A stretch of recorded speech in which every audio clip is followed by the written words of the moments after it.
ভালো মানুষ কষ্ট পেলে হট্টগোল করে না, তারা চিৎকার করে না, প্রতিশোধও নেয় না, শুধু নীরবে ভেতরে ভেতরে ক্ষত জমায়, তারপর ধীরে ধীরে দূরে সরে যায়। তাদের মুখে তখনও হাসি থাকে, চোখে তখনও দয়া থাকে, কিন্তু ভিতরের বিশ্বাস ভেঙে পড়ে, আন্তরিকতা নিঃশেষ হয়ে যায়।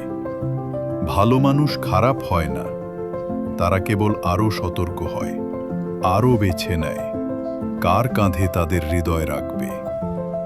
যখন তারা একবার চলে যায় তখন বুঝে নাও তারা তোমাকে শেষ সুযোগেরও বেশি দিয়েছিল। কারণ ভালো মানুষ নীরবতায় শেষ করে, কিন্তু সেই শেষটাই চিরদিনের জন্য। ভিডিওটি ভালো লেগে থাকলে আমার চ্যানেলটি ফলো আর সাবস্ক্রাইব করে রাখুন। যদি আগেই সাবস্ক্রাইব করে থাকেন, আপনাকে অভিনন্দন। আপনি প্রতিদিনই নতুন কিছু শিখছেন এবং অন্যদের থেকে এক ধাপ এগিয়ে যাচ্ছেন।